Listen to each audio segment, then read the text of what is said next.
Bem-vindos! Hoje mergulhamos em Koiwa, um bairro de Tóquio cheio de contrastes, não é? Muito intrigantes. Uhum. Por um lado, uma remodelação urbana enorme, mesmo ali perto da estação JR Koiwa. Sim, uma escala gigante. E por outro, aquelas ruas comerciais, as rielas que parecem tipo saídas de outra era, Uhum. com aquela atmosfera Showa retro. Aquela nostalgia, sim. Uma nostalgia dos meados do século XX, e pensar que já foi um nó de transportes super importante. E até teve, olha, a alcunha surpreendente de Ginza do Leste. Exato. E essa tensão entre o antigo e o novo é o que torna Koiwa um lugar fascinante para explorar. Temos connosco um conjunto, diversificado de fontes. Que tipo de fontes? Olha, desde registros históricos, artigos de blog sobre a história local, até informações de eventos e mesmo relatos pessoais, testemunhos. Ok, então vamos lá desembrulhar isto. A nossa missão hoje é descobrir as histórias talvez menos óbvias e os tesouros escondidos de Koiwa. Uhum. Especialmente para quem procura uma experiência, se calhar, mais autêntica em Tóquio, longe dos circuitos mais batidos. Certo. Como é que este bairro, que, pronto, à primeira vista pode parecer só mais um na vasta mancha urbana, como é que acumulou tantas camadas de história? É uma excelente pergunta. E para começar a responder, acho que temos de recuar um bocadinho no tempo. Ao desenvolvimento inicial, à sua importância nos transportes.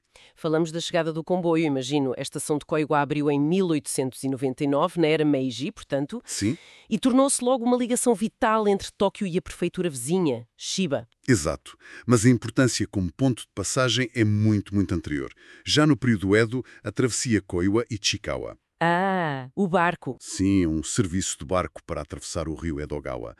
E o posto de controlo associado eram fundamentais. E porquê? Estavam na antiga estrada Sakura-Kaido, uma rota essencial para as viagens Sankin-Kotei, aquelas deslocações obrigatórias dos senhores feudais, os daimyo, até Edo. E também muito usada para as peregrinações populares ao templo Narita-san. Uau! Imagino o movimento nesse posto de controlo. Devia ser uma autêntica porta de entrada e saída de Edo, não? Era precisamente isso. E o papel ia além da simples portagem, digamos. O que é fascinante aqui mesmo é a função de segurança do shogunato. Segurança? Como assim? Controlavam rigorosamente a entrada de armas em Edo, o chamado iridepo, literalmente armas que entram, Uhum. e a saída de mulheres, o deona, mulheres que saem. Era uma forma de vigiar os senhores feudais, impedir conspirações ou fugas. Que interessante essa dupla função, quer dizer, controle de tráfego e segurança. E hoje? Ainda conseguimos ter uma ideia de como era essa antiga estrada. Conseguimos, sim. Shinshui Sakura Kaido, a Shinsui Sakura Kaido, que se traduz mais ou menos como Alameda das Cerejeiras junto à água. Que nome bonito. É um testemunho físico, lá está. Hoje é uma via pedonal, agradável, claro, especialmente na primavera com as cerejeiras em flor. Mas segue parte do traçado da antiga e muito movimentada Sakura Kaido.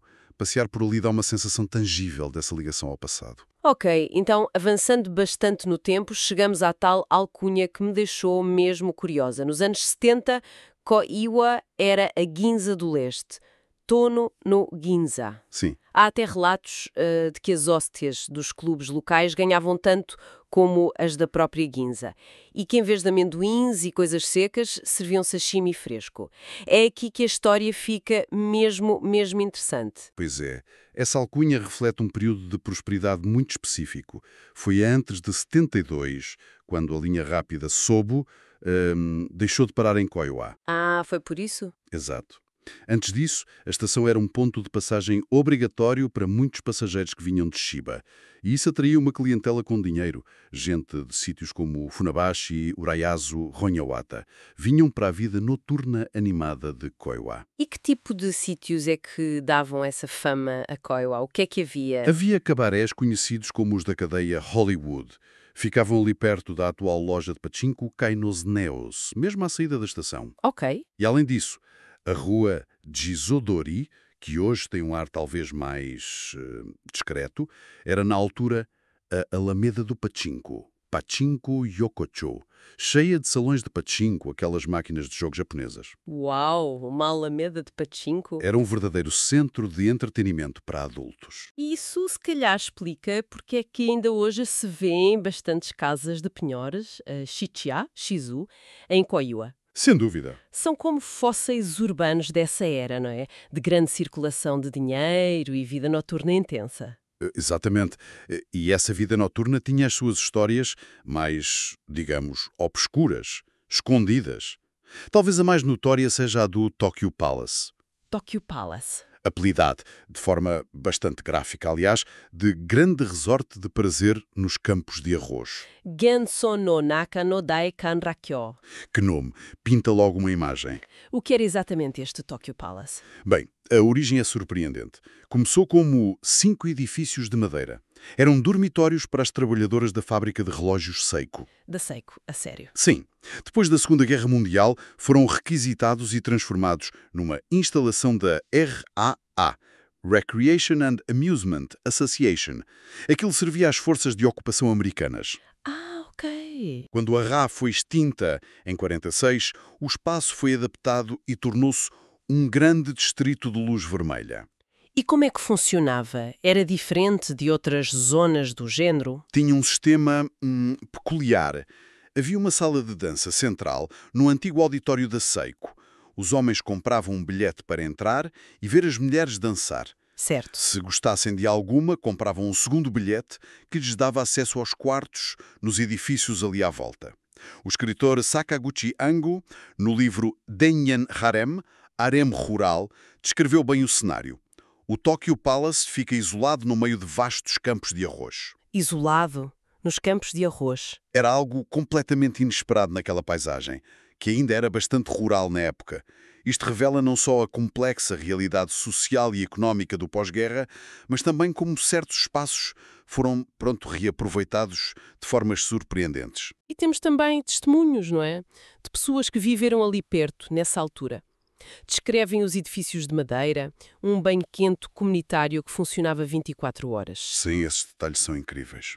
Onde as mães até avisavam os filhos para terem cuidado com a higiene, por causa das doenças. Detalhes que nos transportam para o cotidiano da época e mostram o impacto que um local destes tinha na vizinhança, claro. E há mais, consta que organizavam eventos desportivos, os undokai, tipo gincanas, onde as mulheres participavam de fato de banho. Sim, essa parte é curiosa. E que os homens da vizinhança apareciam, talvez não só como clientes, mas atraídos por estes eventos mais públicos. Hoje, no local exato onde ficava o Tokyo Palace, ali perto da ponte Koiwa-Ohashi, o que há? Um dormitório dos Correios do Japão. Nippon Yuzei Shukusha. Uma transformação radical, sem dúvida. É uma história complexa, que mostra uma faceta menos conhecida de Koiwa e do próprio Japão do pós-guerra. E essa capacidade de transformação parece que continua a definir Koiwa. Hoje vemos a grande reurbanização a avançar na zona da estação. Mas basta afastarmos-nos um bocadinho para encontrar ruas comerciais, a Shotangai, como a Flower Road ou a Showa-dori, que mantêm viva essa tal atmosfera Showa retro. Exato. O contraste continua. E é nesse contexto que encontramos outra história fascinante do pós-guerra, o Koiwa Venice Market, Showa Venice Market, o mercado de Veneza de Koiwa. Ah, o Venice Market. Outra história incrível de adaptação e, necessidade. Em 1946, os vendedores ambulantes que tinham um mercado negro improvisado na atual Flower Road Sim. foram despejados por causa de umas obras. A solução? Construíram as suas bancas e lojas sobre estacas, em cima do canal Koiwa-Yosui, um curso d'água com cerca de 5 metros de largura que passava por ali. Sobre estacas em cima de um canal, daí o nome Venice, por estar sobre a água. Faz todo o sentido. Exatamente. Chamavam-lhe Veneza por causa do canal. Ou talvez, de forma mais irónica, por estar sobre um fosso, um dubugawa. Ah, ok. Tornou-se um mercado considerável. Tinha umas 30 lojas, vendia de tudo, desde comida a roupas, estendia-se por quase 300 metros. Chegou a ter licença oficial e era um centro vibrante da vida local. Mostra bem a resiliência e a criatividade das pessoas no difícil período do pós-guerra. Mas imagino que uma estrutura assim sobre um canal não tenha durado para sempre. Não durou. Em 1962 foi desmantelado, por razões de higiene, segurança contra incêndios e também porque havia alguma oposição local. E o canal? O canal foi posteriormente coberto um processo chamado Enkyoka. Enkyoka. Hoje restam poucos sinais visíveis. No entanto, há uma pista interessante. O pequeno santuário Suitengu, na Showadori. Sim. Diz-se que ficava precisamente no fim do Venice Market. Isso explicaria a sua localização atual, assim um pouco escondido na rua comercial. E o nome, Suitengu, Palácio do Deus da Água, encaixa perfeitamente na história, não acha? Encaixa, sim, que pormenor giro. E há mais algum vestígio dessa época do mercado? Perto dali, onde existia um cinema para adultos chamado Angura Kekijo, Teatro Underground, ainda se vê uma placa de rua com o nome Chuodori Gobangai. Chuodori Gobangai. Algo como Rua Central, Quinta Avenida. Quinta Avenida. Numa ruela. Pois, apesar de ser uma ruela estreita hoje em dia, este nome assim pomposo sugere a importância que a área teve, provavelmente ligado ao movimento gerado pelo Venice Market e pelo entretenimento da zona. Para quem visita hoje e quer sentir esse ambiente mais antigo, o que sugere? Olha, uma boa forma é participar num Ekikara Hiking. Akikara Hiking. É uma caminhada a partir da estação, organizada pela JR East. Ah, conheço essas caminhadas. Muitas vezes, o percurso passa pela Flower Road, por locais históricos como o Templo Zenyoji e pelo Jardim de Íris de Koiwa, o Shoiwa Abuyuan, que é espetacular na época da floração, claro. E fora desses percursos organizados, que outros tesouros escondidos podemos encontrar por lá, ligados a estas histórias ou simplesmente únicos? Há vários locais que valem bem a pena procurar. Comecemos por sítios com histórias e lendas. O templo Zenyoji, é imperdível. Não só como templo, mas por causa do Yogo no Matsu, Kai Koa no Matsu. O Pinheiro? Um pinheiro gigantesco, classificado como Monumento Nacional Natural. Ah, esse é o tal Pinheiro que teve uma disputa famosa pelo título de Pinheiro número 1 do Japão, não é? Esse mesmo. Entrou numa rivalidade com outro pinheiro famoso, em Kagawa. A coisa ficou tão séria que teve de intervir um árbitro de sumo, um gyoji, o famoso Kimura Shonosuke. Um árbitro de sumo a decidir qual o melhor pinheiro, adoro. E ele diplomaticamente declarou um empate. Considerou ambos yokozuna, o título máximo do sumo. Mas para pinheiros é uma história ótima. E o templo tem outras ligações ao sumo. Como que? Tem um monumento a outro gyoji e uma pequena colina artificial chamada Yokozuna-yama, Montanha Yokozuna. Além do sumo, o templo tem mais camadas de história, certo? Deve ter. Sim. Há a lenda do Roshi Kudari Matsu, o pinheiro onde as estrelas desceram, que deu o nome original ao templo. E num tom mais sério, há um memorial importante às vítimas da grande erupção do vulcão Asama, em 1783. Ah, sim! Muitos corpos foram arrastados pelo rio Tone até darem à costa perto de Koiwa e foram enterrados no cemitério do templo. É um local com uma densidade histórica notável, mesmo. Uau! Mudando para outro local de culto, o Santuário Koiwa. Koiwa Jinja. O que é que o distingue? Foi o santuário protetor, o Shinju, das antigas aldeias locais. Mas o detalhe mais curioso, especialmente para quem gosta de coisas insólidas, é o Waraji-ishi, Waraji-shi, a pedra da sandália de palha. Uma pedra com formato de uma sandália de palha. Como assim? Exato. Há uma depressão na pedra que lembra uma waraji, a sandália tradicional japonesa. As pessoas tocam nela para rezar pela saúde dos pés e pernas, ou até para pedir sucesso no desporto. Que giro! Muito peculiar e fotogénico, imagino. É assim. E no mesmo recinto há também um pequeno monte Fujizuka, uma representação do Monte Fuji para culto local. E há mais santuários com ligações assim interessantes? Sim, por exemplo, o santuário Kamikoiwa Tanzo, Shamikaiwa Tanzo Shinja, está associado ao escritor Saito Hiroshi, o autor da popular série infantil Rudolph to Ippai Athena. Ele viveu ali perto. Ah, que interessante! E no santuário Hachiman Jinja, encontra-se uma pedra com um poema, um kai, de Kitahara Hakushu, outro poeta famoso que residiu na área por volta de 1916. São pequenas ligações literárias que enriquecem a visita. Depois destes locais mais históricos, espirituais, que tal mergulhar numa experiência bem cotidiana e tradicional? O que sugere? Para isso, recomendo vivamente a casa de banhos Tsuru no Yu. Tsuru no Yu é um exemplo clássico de Sento, o banho público japonês. Adoro Centaur. Com uma arquitetura tradicional muito bonita, incluindo o telhado Shidori-yafu. O destaque é o grande banho ao ar livre, o Rotenburo. Tem uma vista fantástica para a alta chaminé do próprio Sento. É uma experiência muito autêntica. Ouvi dizer que as pinturas interiores também são especiais. É verdade. São sim. As grandes pinturas murais, as Aikeega, que normalmente mostram o Monte Fuji, foram feitas por uma artista contemporânea, a Tanaka Mizuki. Ah, que bom saber. E como o nome da família da esposa do dono é Tsuruoka, onde Tsuru significa grou, Ah, a pintura do lado feminino inclui grous. Uma piada interna, talvez. E uma curiosidade extra. O proprietário foi guitarrista numa banda antes de assumir um negócio de família. música e banhos? Que combinação! E parece que essa mistura de arte e negócio local não é única em Koiwa. Há uma padaria que também mistura paixões, não é? Sim, a Boulangerie Basse. É uma pérola mais recente. O dono é um jovem padeiro artesanal e também músico ativo, toca baixo. Daí o nome, Basse.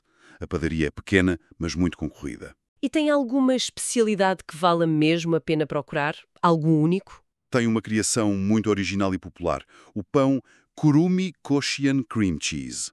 Nós, pasta de feijão e queijo creme? É pão de nós recheado com pasta de feijão doce azuki, a variedade fina, Koshian e queijo creme. Uma combinação inesperada de doce e salgado que resulta muito bem. O dono quer mesmo torná-lo uma especialidade de Koiwa. É algo a não perder para quem gosta destas descobertas gastronómicas. Fica anotado. E para terminar o nosso roteiro de achados, talvez um sítio para comer e beber, como um verdadeiro local. Uma tasca. Nesse caso, sugiro o Izakaya Inaka. Izakaya Inaka. É uma izakaya, sim, uma tasca japonesa, um pouco escondida numa zona residencial, fora das ruas principais. Já apareceu num programa de TV sobre izakayas, o Yuyake Sakaba. O que é que a torna especial? Por que é que a recomenda? Olha, o dono tem a filosofia de usar peixe que normalmente seria descartado, por ser fora do tamanho padrão ou de espécies menos comerciais, o chamado miryogyo, peixe subutilizado. Ah, interessante. E sustentável, de certa forma. Exato. E isso permite-lhe ter preços muito acessíveis. Além disso, serve fugu, o famoso peixe-balão, durante todo o ano, o que é raro. E o otoshi, aquela entrada obrigatória nas izakayas, é conhecido por ser excepcionalmente generoso. É um local genuíno para sentir o pulsar da vida local. Que percurso incrível fizemos por Koiwa. Fiquei fascinada.